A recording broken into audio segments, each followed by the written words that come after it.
This wasn't just a war of trenches, mud, and soldiers charging into barbed wire. World War I wasn't only fought with rifles and cannons.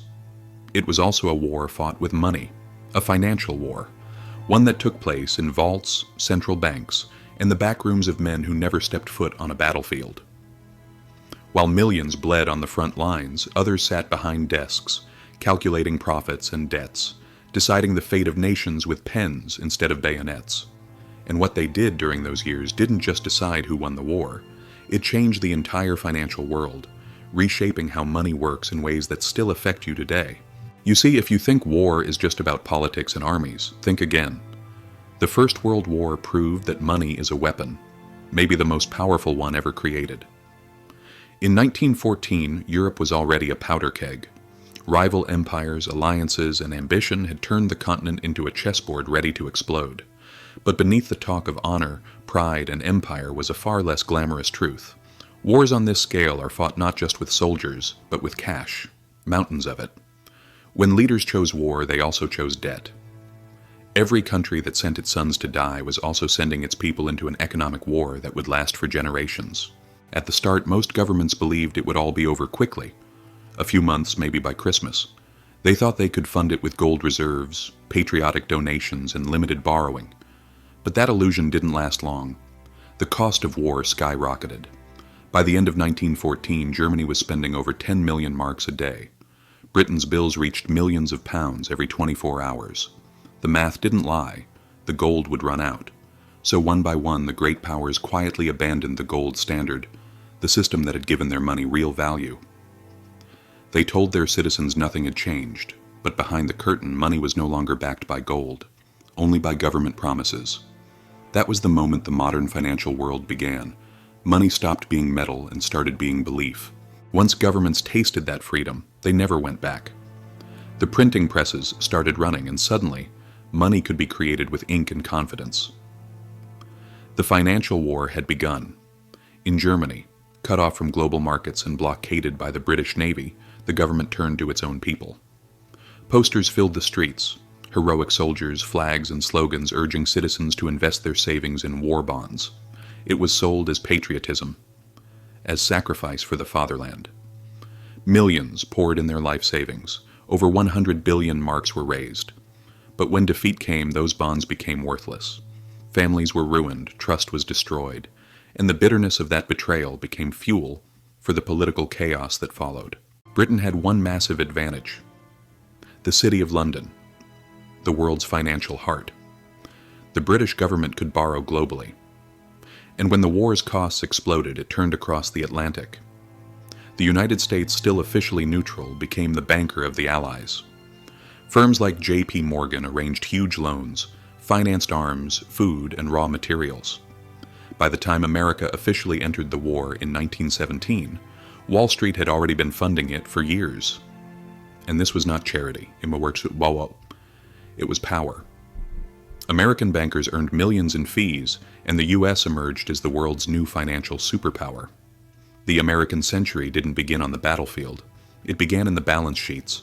France, exhausted and scarred from earlier wars, leaned heavily on both domestic and foreign loans. French citizens were urged to buy bonds, told it was their patriotic duty. But much of the real money came from American investors, and after the war, those debts would haunt Europe for decades. The so-called post-war recovery was built on borrowed money and fragile hope. When the Great Depression hit, that house of cards collapsed, but its foundations were laid back in 1914. Russia, meanwhile, was a disaster in slow motion. The Tsar's empire was massive but economically backward. It had gold, but not enough industry, not enough credit, and not enough trust. As defeats mounted and prices soared, the ruble collapsed. Inflation devoured savings. By 1917, the Russian financial system had imploded, and with it, the monarchy. The revolution wasn't just about politics or ideology. It was about money, or the total loss of it. By the war's end, the numbers were staggering. The Allied powers had spent over $140 billion. The Central Powers, around $60 billion. These were sums the world had never seen before. The result was an ocean of debt and the destruction of the global financial order. The gold standard was shattered. Inflation exploded. In Germany, hyperinflation reached absurd levels. People carrying wheelbarrows full of paper money just to buy a loaf of bread. Savings that took decades to build vanished in weeks. The middle class, teachers, shopkeepers, workers, paid the price. The wealthy, as always, found ways to protect themselves. They moved assets abroad, bought real goods, or simply stayed close enough to power to see what was coming first. In every financial war, it's the small saver who bleeds first. And here's the part that connects to you.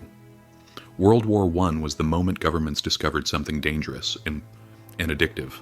They learned that they could fund the impossible by detaching money from reality. They could print, borrow, manipulate, and then cover it all with propaganda. They could call it temporary.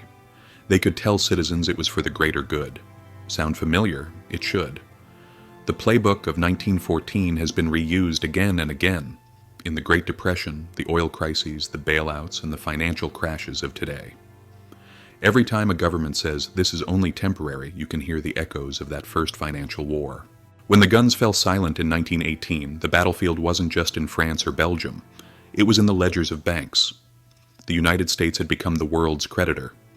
Europe, once rich and dominant, was buried in debt. Britain owed the US billions, France owed billions more. America now held the gold and the power. Wall Street had replaced London as the center of global finance, not through military conquest, but through lending and interest. But even that victory came with a trap. When you fund wars with borrowing, peace becomes another kind of war, the war of repayment. To pay their own citizens who'd bought war bonds, Britain and France demanded reparations from Germany. 132 billion gold marks. It was an impossible number, meant to punish but also to pass the burden on to someone else. The result was economic collapse. The hyperinflation of 1923 wasn't random. It was the direct result of debt and desperation.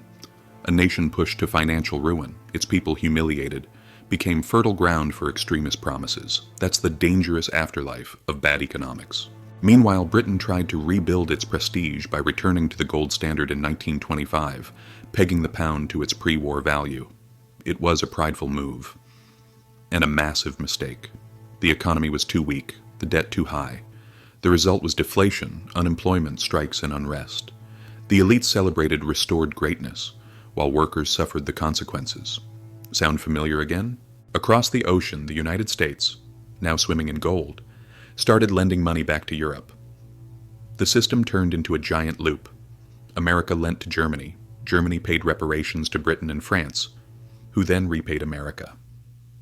On paper, it looked stable. In reality, it was a ticking time bomb.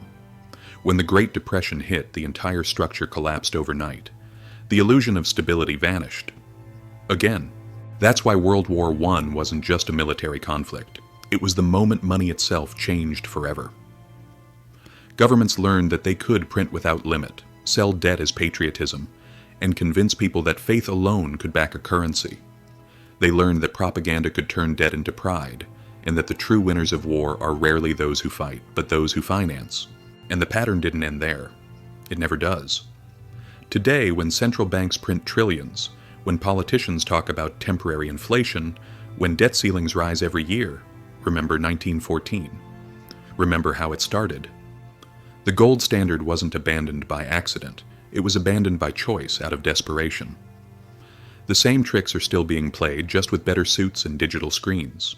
Every financial crisis since, the stagflation of the 1970s, the 2008 crash, the current inflation spiral, traces its DNA back to those years.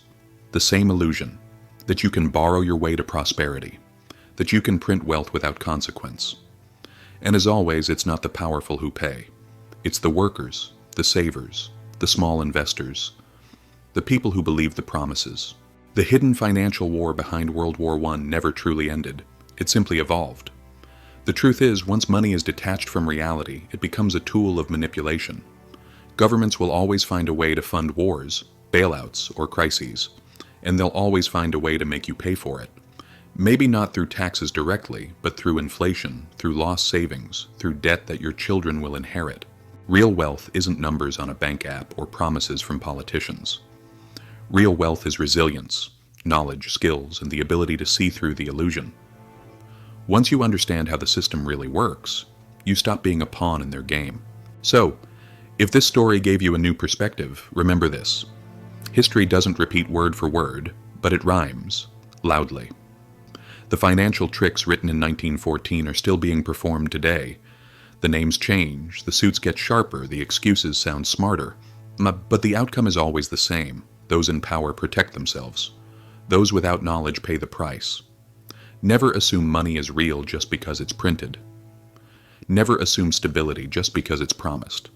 The truth is written in the balance sheets, and history is the only teacher that never lies.